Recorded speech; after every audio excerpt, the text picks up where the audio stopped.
This is the concluding session of the Global Day of Prayer. And the beautiful thing about us praying is that we don't pray for nothing, and we don't just pray as a form of religion. When we pray, God actually hears and answers. And prayer was always God's idea, never man's idea. It was his idea.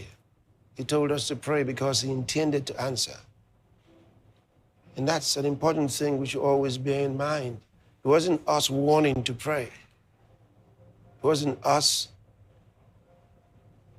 looking for a way to get God to do something for us. It was God's idea. It was God's idea. Right from the beginning, it wasn't Adam who was looking for God. It was God who came out calling Adam, "Where are you?" It's been the same ever since. The Son of Man is come to seek and to save that which is lost.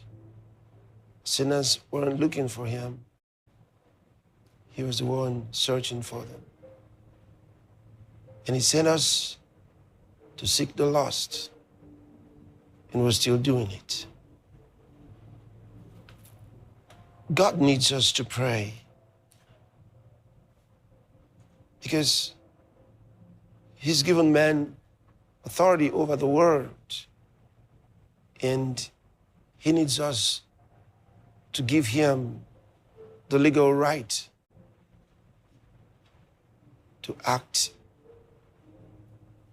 for our good, to intervene in man's circumstances.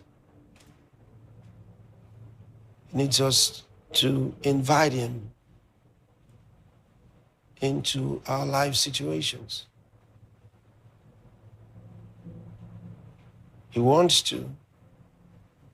Whosoever calls on the name of the Lord shall be saved, he says. You have to call. He says, "Call upon me in the day of trouble." He says, "I will hear, I will deliver you, and you glorify me," he says.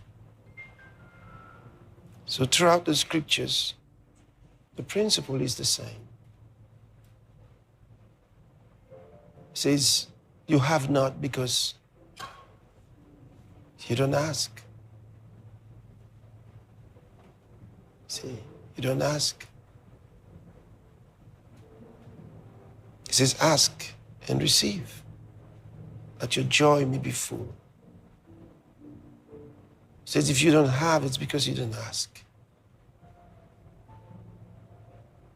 He will abundantly supply.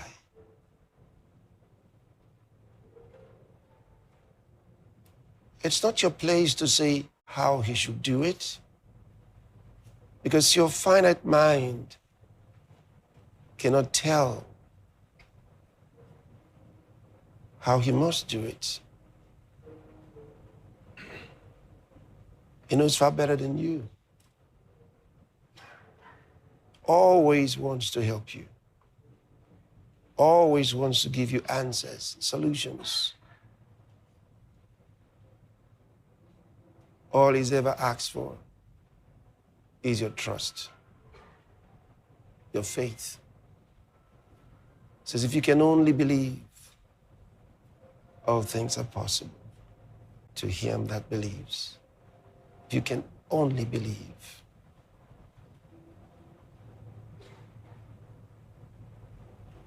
Why does he need you to believe? Because your believing activates your spirit. The human person is a spirit being. See, when you believe God, your spirit is activated to respond to God. That's what your believing is an act of your spirit responding to God, because God is a spirit. He's not trying to deal with your mind. He's not trying to deal with your brain.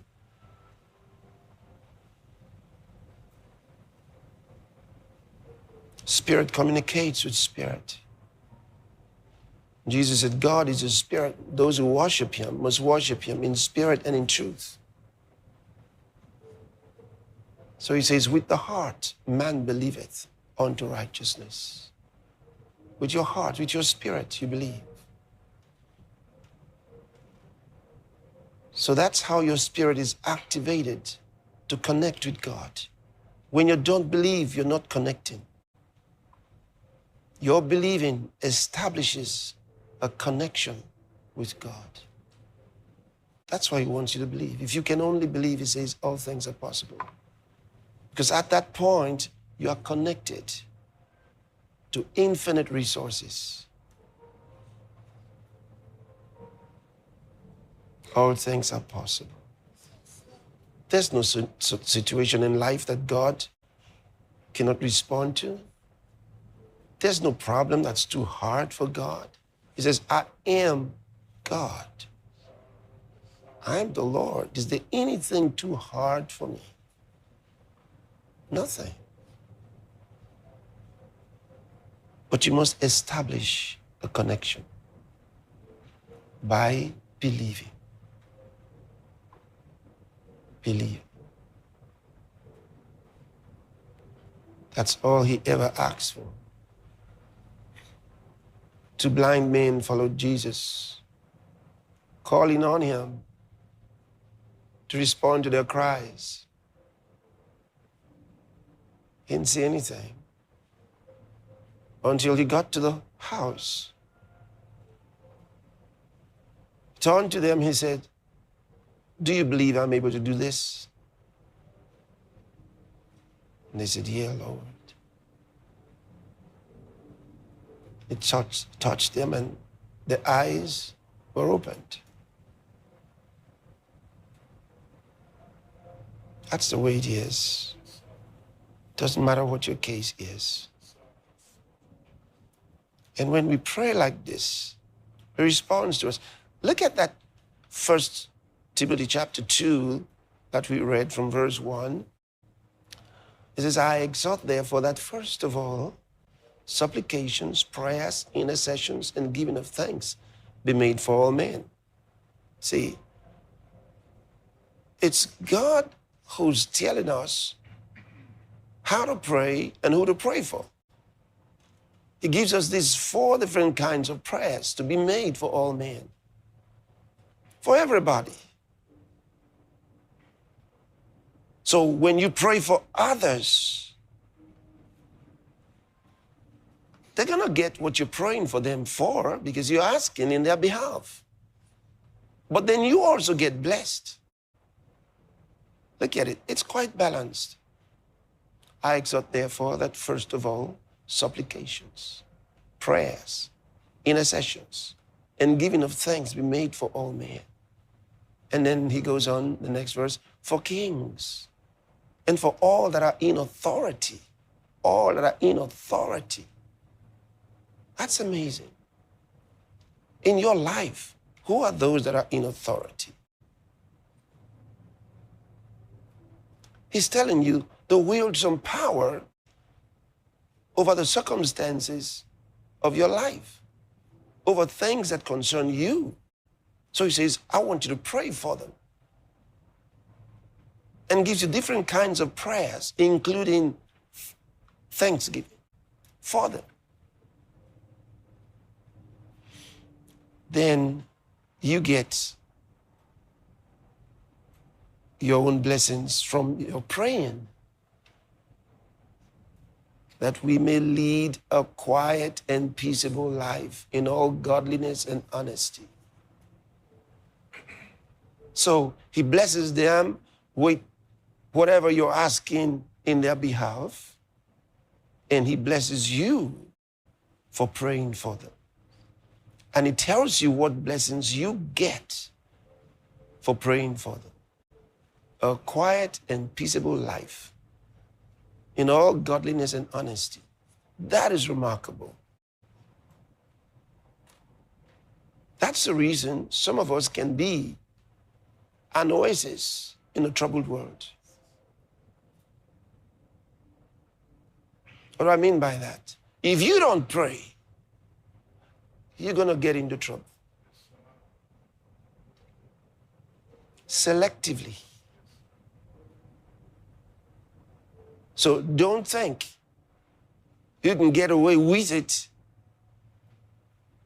and say, well, the others are doing it, so it doesn't matter. Uh-oh. No. Trouble's coming. And it will select you. Because why should you have a quiet and peaceable life when you didn't do what he told you to do to have that happen in your life? It's not going to be very quiet.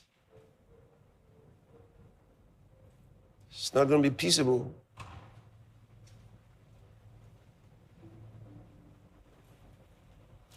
So when the church is praying like this, get involved and pray.